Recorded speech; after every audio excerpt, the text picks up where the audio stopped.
దేవుని వద్ద నుంచి ఏదైనా పొందుకోవాలంటే నీకు కావలసింది విశ్వాసం. విశ్వాసము లేకుండా దేవునికి ఇష్టడై ఉండుట అసాధ్యము. ఆమేన్, హల్లెలూయా. కాబట్టి ఈరోజు అంటగట్టబడే విషయంలో ఇంకో విషయాన్ని నేను బోధించాలి. దానిలో దాగి ఉన్న ఒక అంశాన్ని నేను బోధించాలనుకుంటున్నాను. ఏంటంటే, ఆయనను మనం నమ్మలేదు కాబట్టి ఆ నమ్మకపోవడాన్ని బట్టి ఏమవుతుంది? ఇప్పుడు ఆయన వాక్యము మనలో ఉండదంట. ఇప్పుడు మనం ఏం చెప్పుకున్నాం? ఫలించాలంటే ఆయన వాక్యమును మనం నిలిచి ఉండాలి. ఇప్పుడు సాతాను గాడు వస్తున్నాడు, ఏం చేస్తున్నాడు? త్రోవ పక్కన పడ్డ ఆ విత్తనాలు, వాక్యాలన్నీ ఏం చేస్తున్నాడు? వాడు తీసుకుపోతున్నాడు. అయితే వాడు ఫలిస్తాడా? ఫలించలేడు. కాబట్టి ఇప్పుడు నమ్ముట అంటే విశ్వాసము. ఈరోజు మన యొక్క వాక్య ధ్యానము ఏంటంటే విశ్వాసము. దేవునితో అంటగట్టబడడం అనంటే ఒక విషయం ఏంటండి? వాక్యము. వాక్యం తర్వాత ఇంకొక విషయం ఏంటండి? విశ్వాసము. ఈరోజు దేవుడు మనకు విశ్వాసమును గురించి బోధించాలని అనుకుంటూ ఉన్నాడు. అయితే మీరందరికీ తెలుసు విశ్వాసం అంటే ఏంటండి? హెబ్రీ పత్రిక చూడండి. హెబ్రీ పత్రిక 11వ అధ్యాయము 1వ వచనము. విశ్వాసం అనేది నిరీక్షింపబడి వాటి యొక్క నిజ స్వరూపమును అదృశ్యమైనవి ఉన్నవనుటకు రుజువునై ఉన్నది. విశ్వాసం అంటే ఏంటండి? లేనిది ఉన్నదిగా అని నమ్మడం. విశ్వాసం అంటే ఏంటంటే కనిపించే పదార్థం కాదు. విశ్వాసం అంటే కనిపించే పదార్థం అసలు కానే కాదు. నువ్వు విశ్వసించినప్పుడు ఆ పదార్థం కనపడదు. దేవుడు సూర్యచంద్రుల కలుగు అన్నప్పుడు ముందు కనబడిందా? ఆకాశ నక్షత్రాలు కనపడలా. ఆయన మాట పలికిన తర్వాత అక్కడ ఏమైంది? ఆ విశ్వాసాన్ని బట్టి అవన్నీ వచ్చాయి, అవన్నీ కలిగాయి. అలాగే ఇంకా కొంతమంది భక్తులు ఏం చెప్తున్నారంటే, విశ్వాసము గురించి చెప్పాలంటే విశ్వాసం ఉన్నవాడికి వివరించాల్సిన అవసరం లేదంట. గమనించాలి, విశ్వాసం ఉన్నవాడికి వివరించాల్సిన అవసరం లేదు. ఒకవేళ విశ్వాసం లేకపోతే ఆడికి ఎంత వివరించినా అనవసరం. పాయింట్ అర్థం చేసుకోవాలి. విశ్వాసం ఒకవేళ నీలో ఉంటే నీకు వివరించవసరంలా. ఒకవేళ విశ్వాసం నీలో లేదనుకో, ఆడికి వివరించి చెప్పినా అసాధ్యం అసలు విశ్వాసం గురించి చెప్పడం అనేది. అర్థమైంది? విశ్వాసం లేని వాడికి ఎంత వివరించినా అసాధ్యం అంట. నువ్వెన్ని చెప్పు, వాడు మూర్ఖంగా ప్రవర్తిస్తాడు. అవునా కదా? చాలా మంది ఈరోజు దేవుడు లేడు అని ఎన్నో సాకులు చెప్తారు. వాళ్ళ దగ్గరికి వెళ్ళి నువ్వు బోధించగలవా? బోధించలేవు. అయితే విశ్వాసం ఉన్నవాడికి ఏంటి? ఇప్పుడు వివరించాల్సిన అవసరం లేదు. ఉదాహరణకు మనం అబ్రహాముని తీసుకున్నాం అనుకో. అబ్రహాము, నువ్వు ఊరు అయిన ప్రాంతం నుంచి కానానికి వెళ్ళి అన్నాడు.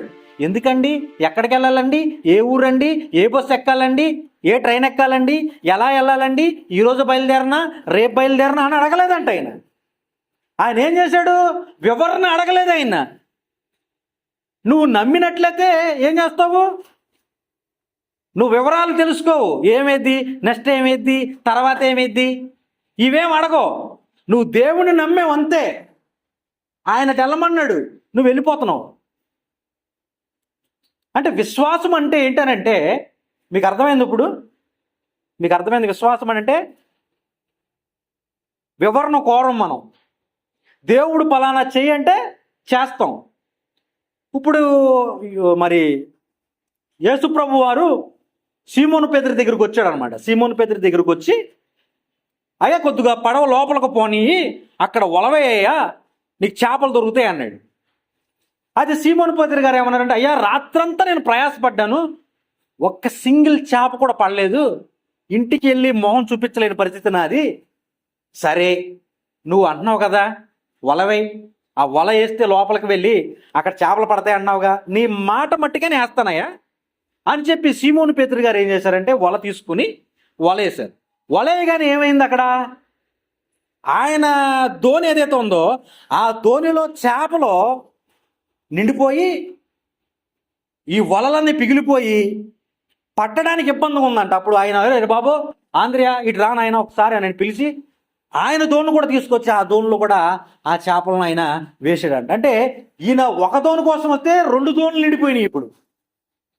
అంటే ఇప్పుడు ఇక్కడ పేతురు ఏం చేస్తున్నాడు?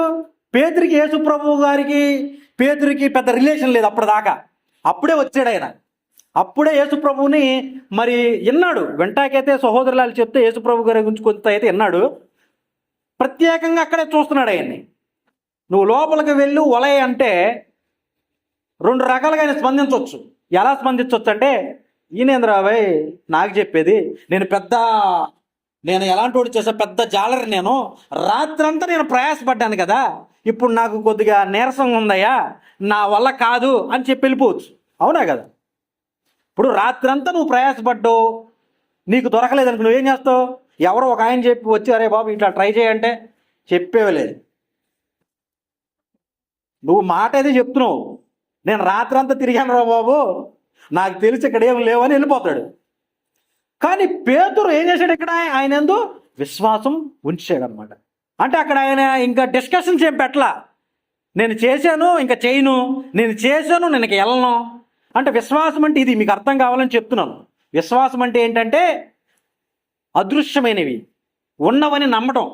విశ్వాసం ఉంటే ఒకవేళ నీలో నువ్వేం అడుగుతావంటే అది ఎలా, ఇదేంటి, అదేంటి నువ్వు అడగవు అనమాట.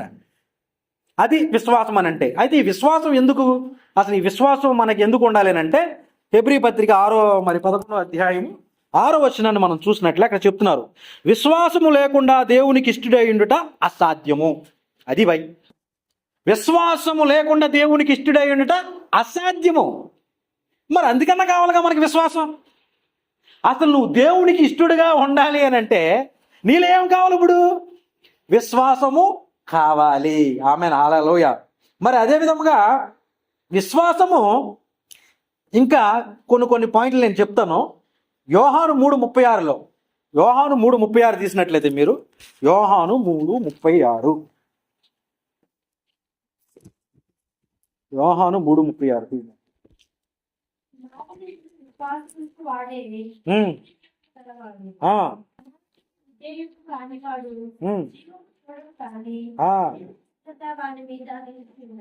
ఆమేన్, హల్లెలూయా. 3:36 మళ్ళీ ఒకసారి చదవండి. కుమారుని యందు విశ్వాసముంచు వాడే నిత్య జీవము గలవాడు, కుమారునికి విధేయత కాని వాడు జీవము చూడడు, కానీ దేవుని ఉగ్రత వాని మీద నిలిచియుండును. ఆమేన్, హల్లెలూయా. ఇప్పుడు ఏం చెప్తున్నారు ఇక్కడ? విశ్వాసం ఉంటే నీకేం వస్తుంది? నిత్య జీవము వస్తుంది. ఆమేన్, హల్లెలూయా. ఈరోజు మనం ఈ లోక సంబంధమైన దానికోసం వచ్చాము ఇక్కడికి. ఈ లోక సంబంధమైన ఒక ఆరోగ్యం కోసమే వస్తే యేసు ప్రభువుని చూసి ఇచ్చి వెళ్ళిపోతారు ఎవరైనా. ఇందాక అక్క చెప్పారు ఏమని, ఇక్కడ వెండి బంగారం ఆరోగ్యం ఒక్కటే కాదు, దేవుడు అవి ఇస్తాడు. దానికన్నా ప్రాముఖ్యం ఏంటంట? నిత్య జీవము. మనకంటూ ఇంకొక లోకం ఉంది, అక్కడ తారతమ్యాలు లేవు, దేవుడితో నిత్యం జీవిస్తాం, అక్కడ ఏడుపులు లేవు, అక్కడ ఏముంది? క్రీస్తులో ఆనందం ఉంది. అయితే ఈ నిత్య జీవాన్ని మనం పొందుకోవాలంటే ఏం కావాలి? ఇప్పుడు ఏం కావాలి నీకు? వెండి బంగారం కావాలా? ఉద్యోగం ఆస్తి కావాలా నీలో? లేకపోతే నీలో ఎడ్యుకేషన్ కావాలా? లేకపోతే నీలో అందం కావాలా? కాదు, ఆయన కోరికని విశ్వాసము. విశ్వాసం వల్ల మనం ఏం చేయబడుతున్నాం? ఇప్పుడు నీతిమంతులుగా తీర్చబడుతున్నాం. ఆమేన్, హల్లెలూయా. అయితే ఈ విశ్వాసం లేకపోతే ఏమవుతుంది? ఇప్పుడు ఉగ్రతకు. ఎవడైతే క్రీస్తు ప్రభువు దేవుడని ఒప్పుకోడో వాడు ఏమవుతున్నాడు? ఇప్పుడు ఉగ్రతకు లోనవుతున్నాడు. ఆమేన్, హల్లెలూయా. కాబట్టి ఇప్పుడు విశ్వాసం వల్ల మనం ఏం చేయబడుతున్నాం? ఇప్పుడు విశ్వాసం మనలో ఉండటం వల్ల నిత్య జీవాన్ని పొందుకుంటున్నాం. విశ్వాసం మనలో ఉండటం వల్ల ఆయన రాకడలో ఆయన ఉగ్రతను తప్పించుకుంటున్నాం. విశ్వాసం ఉండటం వల్ల దేవునికి ఇష్టడుగా అవుతున్నాం. మరి ద్వితీయోపదేశ ఖండంలో మనం చూసుకున్నట్లయితే ఆయన ఏం చెప్తాడంటే, 1వ అధ్యాయం 35వ వచనంలో ఎక్కడ మనం చూస్తాం, మీలో అనేకులు అవిశ్వాసమును బట్టి కాలేబును యెహోషువ తప్ప మీ సంతానములు ఎవ్వరూ కూడా కానాను ప్రవేశించలేరు అని అంటాడు దేవుడు. 40 ఏళ్ళ ప్రయాసం, 40 ఏళ్ళ కష్టం, 40 ఏళ్ళ శ్రమ ఏమైపోయింది? ఒక్క విశ్వాసం లేకపోవటం వల్లే. ఏమైపోయిందండి? ఇప్పుడు ఏమైపోయింది? పోయింది. అంటే మనం ఆధ్యాత్మికంగా ఎన్ని సంవత్సరాలుగా దేవుని మందిరానికి వచ్చినా, ఎన్ని సంవత్సరాలుగా ఎన్ని రకాలుగా చేసినా, మనలో విశ్వాసం లేకపోతే మనం కూడా ఏమైపోతాం? ఈరోజు పోతాం. మీరెవ్వరు వెళ్ళరో, మీ సంతానం ఏది కూడా వెళ్ళదని మరి అక్కడ చెప్తూ ఉన్నారు. మీరు చూసినట్లయితే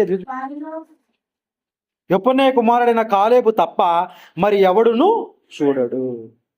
చూడండి, విశ్వాసము లేకపోయినట్లయితే దేవుని రాజ్యానికి వెళ్ళగలమా మనం? ఇప్పుడు 40 సంవత్సరాల ప్రయాస వాళ్ళదే.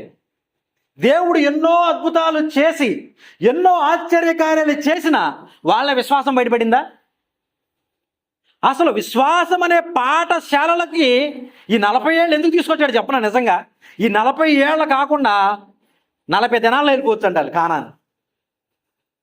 పోనీ ఒక సంవత్సరంలో వెళ్ళిపోవచ్చు, పోనీ ఒక 5 నెలలు వెళ్ళిపోవచ్చు. కానీ 40 ఏళ్ళు ఎందుకనంటే వాళ్ళల్లో విశ్వాసాన్ని పెంపొందించాలి. విశ్వాసం ఎలా కలుగుతుంది అని అంటే పరీక్ష వల్ల కలుగుతుంది. అందుకే దేవుడు వాళ్ళ ముందు ఎన్నో పరీక్షలు తీసుకొచ్చాడు. ఎప్పుడైనా నమ్ముతారంటే నమ్మరు. ఈరోజు ఒకవేళ మనకు పరీక్షలు ఎదురవుతున్నాయో జాగ్రత్తగా చూసుకోండి, దేవుడు మన విశ్వాసాన్ని పరీక్షిస్తున్నాడు. అయితే వీళ్ళలో నుంచి ఆ విశ్వాసం బయటికి రావట్లా.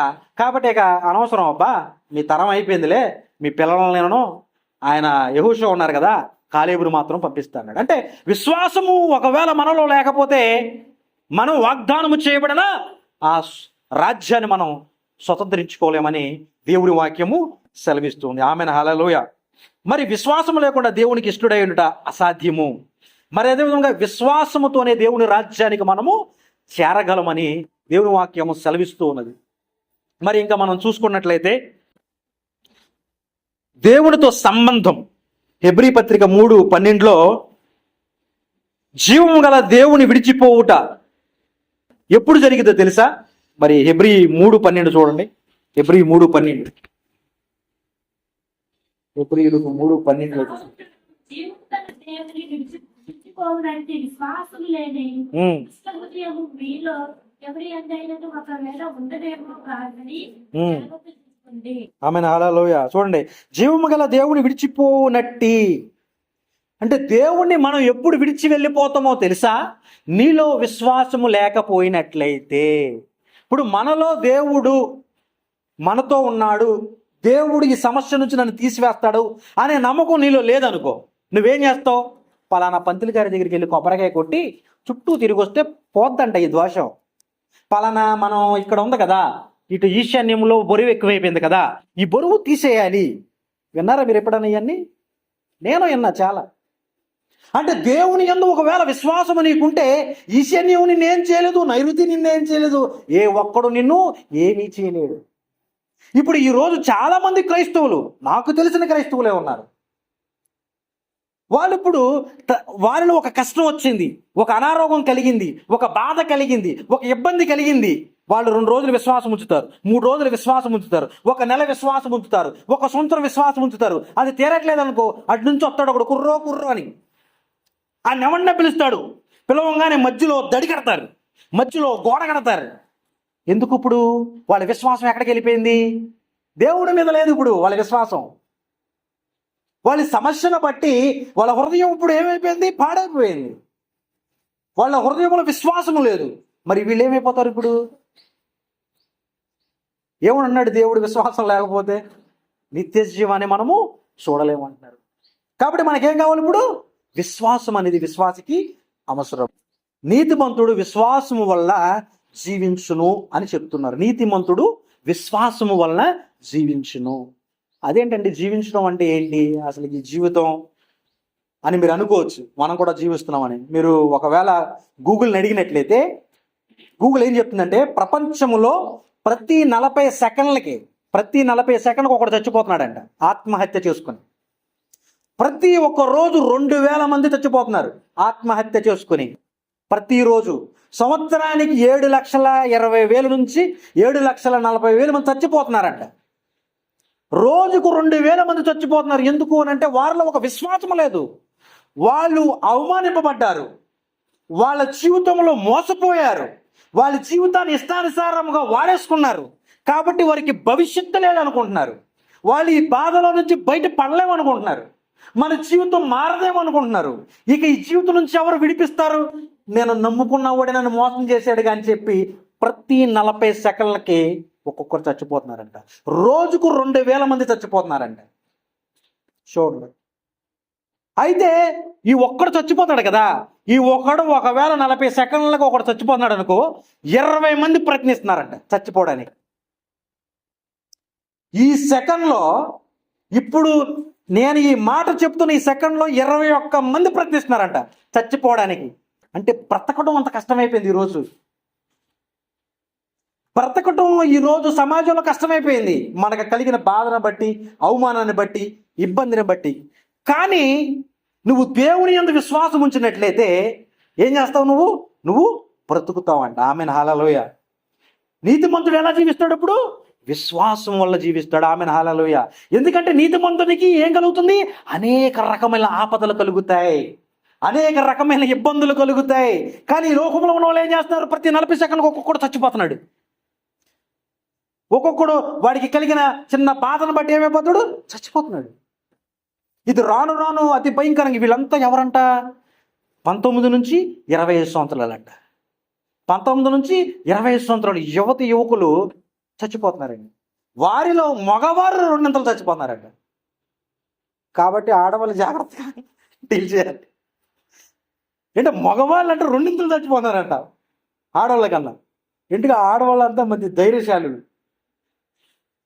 డిప్రెషన్కి గురైపోయి చచ్చిపోతున్నారంట మగవాళ్ళు. కాబట్టి నీతి ఇప్పుడు మనకి విశ్వాసం చూడండి. విశ్వాసం లేకపోతే మనం చచ్చిపోతాం, ఆత్మీయతలో చచ్చిపోతాం, ఈ శరీరకం కూడా చచ్చిపోవడానికి ట్రై చేస్తాం. చాలామంది మనం అనుకుంటాం మన జీవితాన్ని ఇష్టానుసారంగా వాడేసుకున్నాం అనుకో, చచ్చిపోతే బాగుంటుందేమో అనిపిస్తుంది. నాకు అనిపించింది. మనలో చాలామందికి చాలాసార్లు అది ఎదురైంది. కానీ నీలో ఒకవేళ విశ్వాసం ఉంటే నువ్వేమనుకుంటా తెలిస్తే, నీ నీతిని కాదు, క్రీస్తు అని ఆ నీతిని నువ్వు వెతుకుతావు. నీ విశ్వాసము కాదు. ఏమన్నాడైనా? మన విశ్వాసము మన జ్ఞానమును ఆధారము చేసుకొనక ఏమన్నాడు? క్రీస్తు వైపు మనం చూసినట్లయితే ఆయన జ్ఞానాన్ని బట్టి, ఆయన కృపను బట్టి, ఆయన విశ్వాసమునకు కర్తయు దాన్ని కొనసాగించు క్రీస్తు వైపు మనం చూసినట్లయితే మన విశ్వాసాన్ని ఆయన కొనసాగిస్తాడంట. Amen, hallelujah. ఈరోజు నీకు విశ్వాసము, నీ జీవితం ఎటువంటి గందరగోళంలో ఉన్నా, మన జీవిత పరిస్థితులు ఎలాగ ఉన్నా, ఈ విశ్వాసాన్ని బట్టి మనం పొందుకుంటామండి. నేను విశ్వాసాన్ని గురించి చాలా విషయాలు చెప్పా. ఇప్పుడు నేనేం చెప్పాలనుకున్నానంటే, మనం పొందుకోవడం గురించి నేను చెప్తున్నా. అంటే దేవుడి నుంచి మన జీవితంలో ఏదన్నా పొందుకోవాలని అంటే ఈ విశ్వాసం కావాలండి. ఈ విశ్వాసం లేకపోతే మనం పొందుకోలేము. నేను కొన్ని విషయాలు చెప్పా. ఇది కట్టాను, అది కట్టాను. మనం పరలోక సంబంధమైన ఆశీర్వాదాన్ని పొందుకోవాలా, భూలోక సంబంధమైన ఆశీర్వాదాన్ని పొందుకోవాలి. అడుక్కు తినేవాళ్ళలాగా ఉన్నాడు అనుకో, ఏమనుకుంటారు లోకంలో? ఈడే అడుక్కు తిన్నాడు, అక్కడికి పోయి ఇక మనకేంటారు చెప్పేది నీతులు అనుకుంటాడు. అవునా కదా? కాబట్టి పరలోక సంబంధమైన ఆశీర్వాదం మనకు కావాలి, భూలోక సంబంధమైన ఆశీర్వాదం కూడా కావాలి. ఈరోజు సంఘంలో చాలా మంది ఏమైపోయారంటే ఈ విశ్వాస సంబంధముగా లేక ఈ విశ్వాసం ద్వారా పొందుకోలేకపోతున్నారు. ఎక్కడ ఉన్న వాళ్ళు అక్కడే ఉండిపోతున్నారు. ఈ విశ్వాసము ద్వారానే మనం అనేకమైన పొందుకోవచ్చు. దాని గురించి దేవుడు ఈరోజు బోధించాలనుకుంటున్నాడు మనకి. విశ్వాసం ద్వారా ఏ విధంగా మనం పొందుకుంటామో. ఎన్నో మొండి సమస్యలు మన జీవితంలో ఉంటాయి. వాటన్నిటిని ఏ విధంగా పొందుకోవాలని కొన్ని ఎగ్జాంపుల్ ద్వారా దేవుడు మనతో మాట్లాడాలనుకుంటున్నాడు. పక్షవాయుతో మంచము పట్టిన ఒకరిని ఆయన యొద్దకు తీసుకుని వచ్చిరి. యేసు వారి విశ్వాసము చూచి, కుమారుడా, ధైర్యముగా ఉండుము, నీ పాపములు క్షమింపబడి ఉన్నవని పక్షవాయువు గల వానితో చెప్పాను. ఏమన్నాడండి ఆయన? ఇదిగో జనులు పక్షవాయువుతో ఒకరిని పట్టుకొచ్చారు. ఎలాగా? మంచంతో పట్టుకొచ్చేసారు. అంటే వాళ్ళలో ఎంత విశ్వాసం చూడండి. ఇంకో చోటన ఏం చేశారు? పైకప్పు తీసేసి, అంటే జనాలు గుంపులుగా ఉంటే అరే ఆయన దగ్గరికి వెళ్ళడం కష్టమైపోతుందని చెప్పి పైకప్పు తీసి ఏం చేస్తారంటే వాళ్ళంతా పైనుంచి కిందకి దింపుతున్నారు. మంచంతో పైనుంచి కిందకి దింపుతున్నారు అనమాట. అంటే దేవుడు ఆశ్చర్యపోయాడు. ఇదేంట్రా బాబు, వీళ్ళు మంచంతో దింపేస్తున్నారు, పైకప్పు కూడా తీసేశారంట. అంటే అంత నమ్మకం ఉండాలి మనకి. అది పక్షవాయువుతో వాడు లేవలేని స్థితిలో ఉన్నాడు. అంటే వాడిలో ఒక నమ్మకం, అరే నువ్వు మరి అక్కడ తీసుకెళ్ళంటారా నన్ను అది చెప్పు ఉంటాడు. అయితే ఈ మనుషుల్లో ఒక విశ్వాసం ఏమైపోయాడు? అతను స్వస్థత పొందుకున్నాడు. ఆమెన్, హల్లెలూయా. అంటే నీకు విశ్వాసము ఉంటేనే ఏం జరుగుతుంది? నీకు స్వస్థత కలుగుతుంది. నీకు విశ్వాసం ఉంటే నీ జీవితంలో అద్భుతము జరుగుతుంది. విశ్వాసము లేకపోతే అతను స్వస్థత పొందుకోగలడా? పొందుకోలేడు. ఇంకొక ఆయన ఉన్నాడండి. ఆయన ఏం చేస్తాడంటే పుట్టి గుడ్డివాడండి. ఆయన పుట్టి గుడ్డివాడు. ఆ పుట్టి గుడ్డివాడు ఒకరోజు చాలా గందరగోళంగా హడావిడిగా అనిపిస్తుందంట ఆయనకి. గబగబా, అయ్యా ఇక్కడ ఏం జరుగుతుంది నాకు అర్థం కావట్లేదంటే, నజరేయుడైన యేసు ఉన్నాడు కదా, ఆయన ఇలా వెళ్తున్నాడండి, ఎరుకో ప్రాంతం మీద నుంచి ఇలా వెళ్తున్నాడు అని అన్నాడంట. ఆయనకు ఒక్కసారి అవునా, అరే ఆయన ఒకవేళ ఆయన వేడుకుంటే ఈ గుడ్డితనం పోతేమో, అరే నా చిన్నప్పటి నుంచి నేను ఎవరిని చూడలేదు, అసలు మనుషులు ఎలా ఉంటారో కూడా తెలియదు, నా తల్లిదండ్రులు కూడా నేను చూడలేదు అని చెప్పి ఆయనలో ఉన్న విశ్వాసాన్ని బట్టి ఆయన ఏం చేస్తున్నాడంటే, అయ్యా దావీదు కుమారుడా నన్ను కర్రించాయా అని గట్టి గట్టి కలుస్తున్నాడు. ఈ లోపు గుంపులో ఒక ఆయన జాయ్ నోరమేరా ఏందిరా గట్టి కలుస్తున్నావు, సప్పుడు చేయకుండా మెలగడం అన్నాడు. అయితే మనం ఏం చేస్తాం, అరే ఏంది నేను దేవుని దగ్గరికి వచ్చి ఏదో మన కళ్ళు బాగా చేసుకోవాలనుకుంటే ఈయనేంది ఇలా గట్టి గట్టి కలుస్తున్నాడని చెప్పి సైలెంట్ అయిపోతాం. కానీ అయినా సరే పక్కన వాళ్ళు ఏమనుకున్నా సరే ఆయన ఏం చేశాడు, అయ్యా దావీదు కుమారుడా నన్ను కర్రించాయా అని గట్టిగా కేకలు వేస్తుంటే క్రీస్తు ప్రభు వారు ఒక్కసారి వెనక్కి తిరిగి నువ్వు ఏం కోరుకున్నావా అని అడిగాడు. అడిగితే ఆయన అన్నాడు, అయ్యా ఈ కళ్ళు నా చిన్నప్పటి నుంచి కనపడవండి, వీటిని బాగు చేస్తారని అంటే, నీవు విశ్వసించినట్లే నీకు అగులు, నువ్వు వెళ్ళు అన్నాడంట. Amen hallelujah. అంటే నీ విశ్వాసమునకు ఏ విధంగా నువ్వు విశ్వసించావో, ఏది నువ్వు కోరుకున్నావో దాని ప్రకారం జరుగుతుంది. చూడండి, అలా విశ్వాసం మరి మనలో ఉందా? మనలో మొండి సమస్యలు చాలా ఉన్నాయి. చిన్న సమయం నుంచి, మనం పుట్టిన కాడి నుంచి, లేదా మనం క్రైస్తవులైన కాడి నుంచి మనలో చాలా రకాల గడ్డు పరిస్థితులు ఉన్నాయి. ఆయన ఏమన్నాడంటే, ఇదిగో ఆ కొండని చూసి నీలో ఆవగింజంత విశ్వాసం ఉన్నట్లయితే ఆ కొండను చూసి సముద్రంలో పడమంటే పడుతుంది అన్నాడు. Amen hallelujah. అంటే కొండ వంటి అటువంటి గట్టి సమస్యలు, అటువంటి బలమైన అనారోగ్య సమస్యలు అయి ఉండొచ్చు, ఆర్థిక పరిస్థితులు అయి ఉండొచ్చు, మానసికమైన పరిస్థితులు అయి ఉండొచ్చు, ఈ లోకములో కలిగే రకరకాల శోధనలు అయి ఉండొచ్చు. వీటన్నిటి నుంచి మనం విడిపింపబడాలంటే ఏం కావాలి? మనకి ఆవగింజంత విశ్వాసం కావాలి. Amen hallelujah. ఇవి ఎక్కడి నుంచి పోతున్నాయి? ఇవి మనం ఎక్కడ చూసుకున్నా, దేవుడు ఏ రకంగా చూసుకున్నా నీ విశ్వాసము బట్టి నీకు జరుగును గాక. నీ విశ్వాసమును బట్టి కుమారి నువ్వు స్వస్థపరచబడ్డావు. ఈరోజు మనకి స్వస్థత కావాలి అని అంటే ఏం కావాలా? మనం ప్రయత్నించామా? మనం ప్రయత్నించాం. కొద్దిగా జబ్బు రాగానే ఏం చేస్తామంటే చచ్చిపోతే బాగున్నాము, ఎందుకే ఈ జబ్బుతో? మరి నీలో విశ్వాసం ఎక్కడది? నువ్వు అడిగావా? నువ్వేం అడిగావంటే, ఒక రోజు అడిగావు, 2 రోజులు అడిగావు, 1 నెల అడిగావు. కానీ అతను ఏం చేశాడు? పుట్టి గుడ్డివాడు అరుస్తున్నాడు, కేకలు పెడతాడు, యాచిస్తున్నాడు, దావీదు కుమారుడా నన్ను కరుణించు. ఆయన కరుణించే వరకు ఆయన అడుగుతానే ఉన్నాడంట. Amen hallelujah. ఈ రోజు మనం అడిగేది ఏంటంటే, ఒక రోజులో ఆగిపోకూడదు. 1 రోజు 2 రోజులు ఆగిపోయిందంటే నీలో ఏముంది? అల్ప విశ్వాసం ఉంది. నీలో అల్ప విశ్వాసం ఉంటే జరిగిద్దా?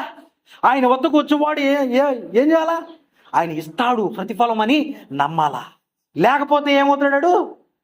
విమర్శకుడే. వాడు ఏమనుకున్నాడు వాడు పొందుకోడంట. సముద్రం అలా పైకి ఎగిరి ఆకాశాన్ని అంటాలనుకుంటుందంట, కానీ అంటిద్ది అది అంటదు, కిందే పడుతుంది. కాబట్టి ద్విమనస్కుడు, అవిశ్వాసం గలవాడు, అల్ప విశ్వాసి ఎప్పుడు భయపడుతూ ఉంటాడు. మనలో అటువంటి అల్ప విశ్వాసం ఉండకూడదు. మనలో పరిపూర్ణమైన విశ్వాసం ఉండాలి. Amen hallelujah. పరిపూర్ణమైన విశ్వాసం ఎప్పుడు వస్తుందో తెలుసా? మనలో విశ్వాసం ఒకవేళ ఉంటే సరిపోదంట, అది క్రియలలో కనపడాలంట. క్రియలు లేని విశ్వాసము, యాకోబు గారు ఏమన్నారు? మృతము అంటున్నాడు. Amen hallelujah.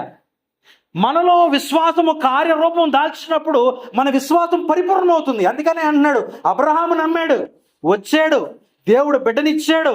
అరే ఆ బిడ్డను తీసుకెళ్ళి మోరియా పర్వతం మీద పెట్టు, నాకు బలి ఇవ్వమన్నాడు. ఏమన్నాడు? అబ్బా నా వల్ల కాదండి, లేక పుట్టాడండి, 75 సంవత్సరాలుగా 75 సంవత్సరాలు నీతో తిరుగుతూ ఉంటే 100 సంవత్సరాలు బిడ్డ ఇచ్చావు, 25 ఏళ్ళ విశ్వాసానికి కలిగిన నా బిడ్డ, అబ్బా నేను ఇస్తానా అన్నాడా? అలా తీసుకెళ్ళి ఏం చేశాడు? క్రియారూపంగా అక్కడ పెట్టాడంట. ఇప్పుడు ఏమైపోయాడు? ఆయన విశ్వాసములో పరిపూర్ణుడైపోయాడు. Amen hallelujah. అంటే పరిపూర్ణమైన విశ్వాసం నీలో ఉంటే, నువ్వు వాక్యానికి ప్రతిబింబించేవాడిగా ఉంటే, అవలంబించేవాడిగా ఉంటే, నువ్వు ఇప్పుడు ఏమవుతున్నావు? విశ్వాసంలో పరిపూర్ణుడవు. ఇప్పుడు నీ విశ్వాసం ఏం చేస్తుంది? స్వస్థపరుస్తుంది.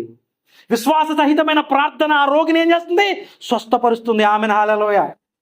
ఈరోజు నీలో విశ్వాసం ఉండి నువ్వు ప్రార్థిస్తే ఏమవుతుంది? అద్భుతం జరుగుతుంది. ఆయన ఏమన్నాడంటే, ఇంకా ఎంత గొప్పగిచ్చంటే, నువ్వు నా యందు విశ్వాసం ఉంచినట్లయితే నేను చేశాను కదా కార్యాలు, ఆ కార్యాలు కాదు దానికన్నా ఎక్కువ చేస్తావు. Amen hallelujah. దేవుడు చేసిన కార్యాలు బైబిల్లో రాయడానికి కుదరలేదంట. ఒకవేళ రాస్తే ఈ భూ మండలమే సరిపోదంట. అయితే అటువంటి ధన్యత ఎవరికి ఇస్తున్నారు? నా యందు విశ్వాసం ఉంటే అంతకన్నా గొప్ప చేస్తావా నువ్వు. Amen, hallelujah.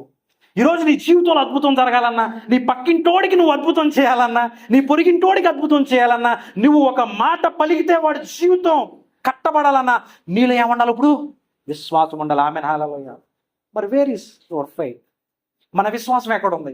ఈరోజు చిన్న అనారోగ్యం వస్తే మన విశ్వాసం పోతుంది, జాబు లేకపోతే విశ్వాసం పోతుంది, ఈరోజు ఒక 5 రూపాయలు తగ్గినాయి అంటే విశ్వాసం పోతుంది. మన విశ్వాసం అల్ప విశ్వాసం కాకూడదు. అందుకే అన్నాడు ఆయన దోణిలో ఆయన నిద్రపోతున్నాడు అని. చక్కగా నిద్రపోతున్న వీళ్ళందరూ భయపడుతున్నారు. అయ్యా అయ్యా బాబు చచ్చిపోయేలాగున్నావయ్యా, నీకు చింత లేదా? అయ్యా ఏసే నీకు చింత లేదా? అల్ల చేత మనం కొట్టబడుతున్నాం, సముద్రంలో మునిగి చచ్చిపోతామయ్యా అని అన్నారండి వీళ్ళంతా. ఆయన లేచి ఒకే మాట అన్నాడు, అల్ప విశ్వాసులారా ఎందుకు మీరు భయపడుతున్నారు? మనలో భయం ఉంటే ఏమున్నట్టు? ఇప్పుడు అల్ప విశ్వాసం ఉన్నట్టు మనకి. ఈరోజు నువ్వు భయపడుతున్నావేమో, ఈరోజు దిగులు పడుతున్నావేమో, ఈరోజు బాధ అనుకుంటున్నామేమో. మనలో ఏముంది? అల్ప విశ్వాసం. ఎప్పుడైతే మనలో అల్ప విశ్వాసం ఉంది అంటే మనకి గందరగోళం. అయ్యా అటు నుంచి అలా వచ్చేస్తుందయ్యా, ఇటు నుంచి ఈ విధంగా వచ్చేస్తుందయ్యా, ఆడు ఇలా కొడుతున్నాడయ్యా, ఈ నన్ను తండుతాడయ్యా, ఈడు నన్ను చాలా తక్కువగా చూస్తున్నాడయ్యా, నా పరిస్థితి చాలా చిన్నగా ఉందయ్యా. ఇది అయితే ఆయన ఏమన్నాడంటే 2 చోట్ల చాలా చక్కగా మాట్లాడాడండి ఆయన. ఒకడు చంద్ర రోగం పట్టిన వాడు ఒకడు ఉంటాడనమాట.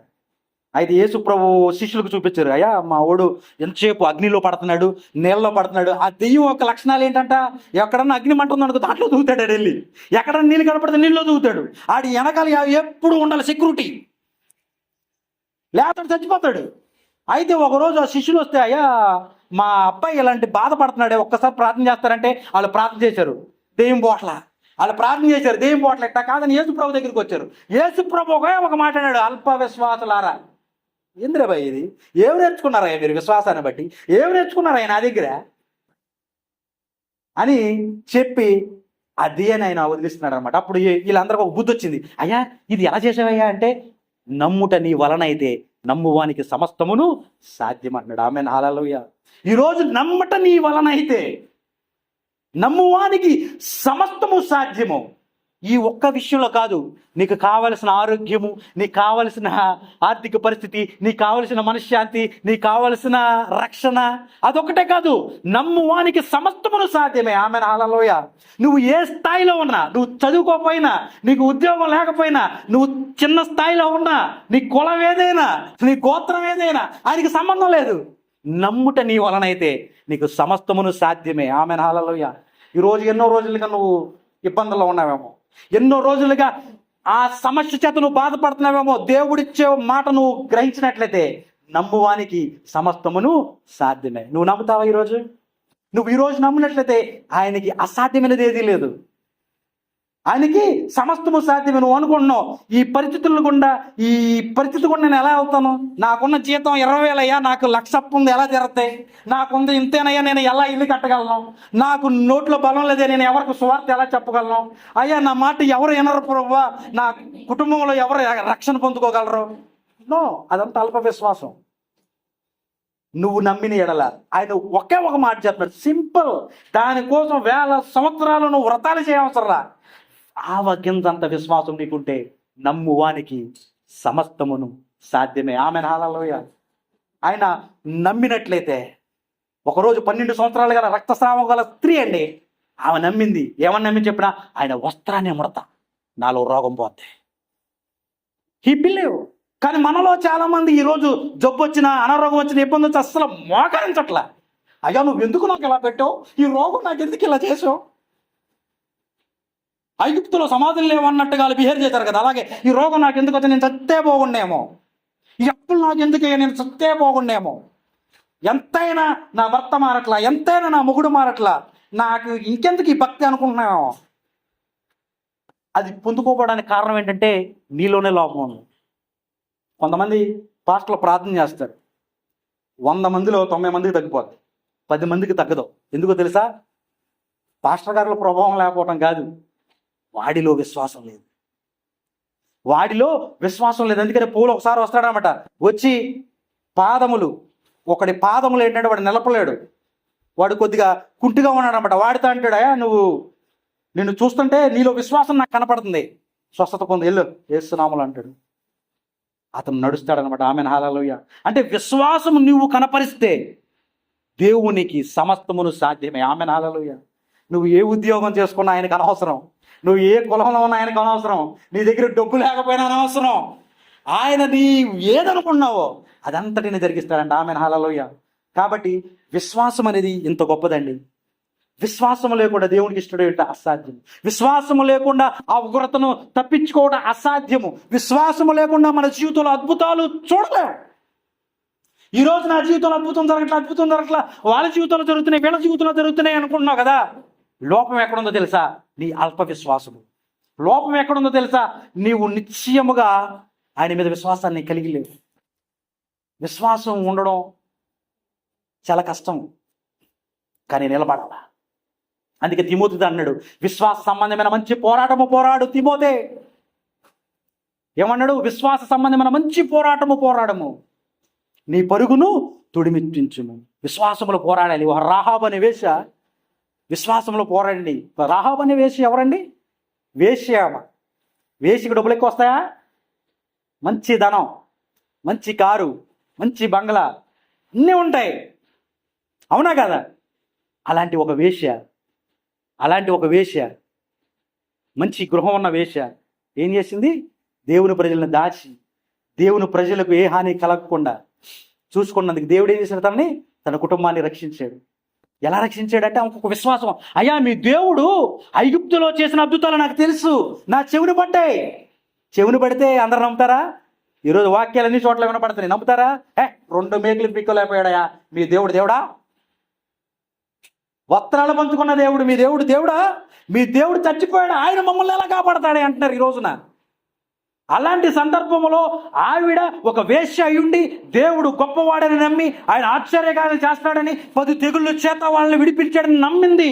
ఆ నమ్మకాన్ని బట్టి రక్షింపబడింది. Amen hallelujah. ఆ నమ్మకాన్ని బట్టి ఆమె ఏమైపోయింది? ఆ ప్రాంతంలో ఉన్న ఏళ్లతో పాటు వచ్చేస్తుంది, దేవుని ప్రజలతో, దేవుని సంఘంతో నడుస్తుంది, దేవునితో నడుస్తుంది. తన ప్రవర్తన మార్చబడింది, తన వేష సంబంధమైన క్రియలు మార్చబడ్డాయి, తన జీవితం బాగుపడింది. సల్మాన్ అనే ఒక రాజు ఆమెను చూశాడు.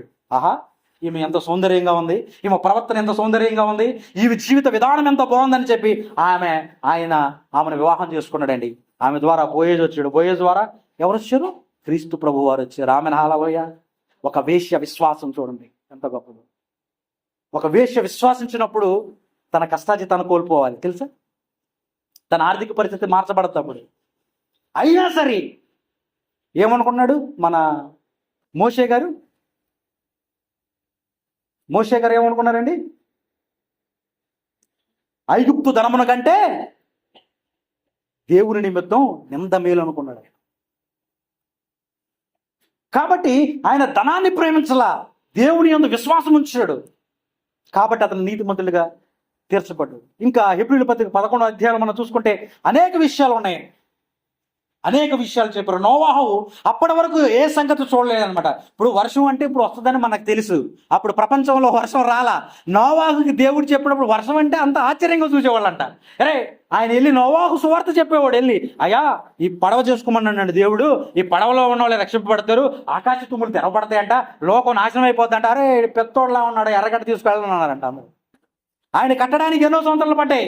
అప్పుడు వస్తారుగా జనాలు చూడటానికి. ఏందయ్యా ఈ పడవ ఎందుకనంటే, దేవుడు ఈ లోకాన్ని ముంచేస్తున్నాడయా, ఈ పడవలో ఉన్న వాళ్ళు రక్షించబడతారంటే చెప్పేవాళ్ళే సొల్లు కబుర్లు అన్నారంట. అంటే చూడండి, ఆ మనస్సు, ఆ ఆలోచన, ఆ విశ్వాసం ఆయన కలిగింది కాబట్టి రక్షించబడ్డాడు. అప్పటి వరకు జరగని సంగతులు. అంటే విశ్వాసం అంటే అంతే. ఇప్పుడు నువ్వు ఒక దాని మీద విశ్వాసం ఉంచుతున్నావు, నువ్వు ఫలానా అది అవ్వాలని. ఇప్పుడు నువ్వు అది కాదు, అది నీకు కనపడలేదు, అది నువ్వు చూడలేదు, కానీ అది నువ్వు కలుగుతుందని నువ్వు నమ్ముతున్నావు. అలాగే మరి ఈ నోవాహు నమ్మాడు. ఏమేడని జలప్రవాహంలో ఏమేడైనా రక్షణ పొందుకున్నాడు. అలాగే అబ్రహాము నమ్మాడు. అబ్రహాము విశ్వాసులకు తండ్రి అయ్యాడు. విశ్వాసమును బట్టి వాళ్ళు ఏం చేశారంట? సింహాల నోళ్లను మూసారంట. Amen hallelujah. ఈరోజు సింహాల నోళ్ళు ముయ్యాలన్నా, అద్భుతాలు మన జీవితంలో జరగాలన్నా మనకు విశ్వాసం అవసరం. విశ్వాసం లేకుండా దేవునికి ఇష్టడై ఉండట అసాధ్యం. కాబట్టి మీ జనంగమా, ఇటువంటి విశ్వాసంలో మనం ఉండాలని, ఇటువంటి విశ్వాస పరిమాణం మనకు కలగాలని దేవుడు మనకు బోధిస్తూ ఉన్నాడు. కాబట్టి మన విశ్వాసాన్ని మనం పరీక్షించుకుందాం. మన విశ్వాసం లోట్లను మనం తీర్చిదిద్దుకోవాలి. ఆయన మీద విశ్వాసం కలిగి ఉండాలని దేవుడు ఈరోజు ఆయన వాక్యం ద్వారా మనతో మాట్లాడి ఉన్నాడు. దేవుడు వాక్యం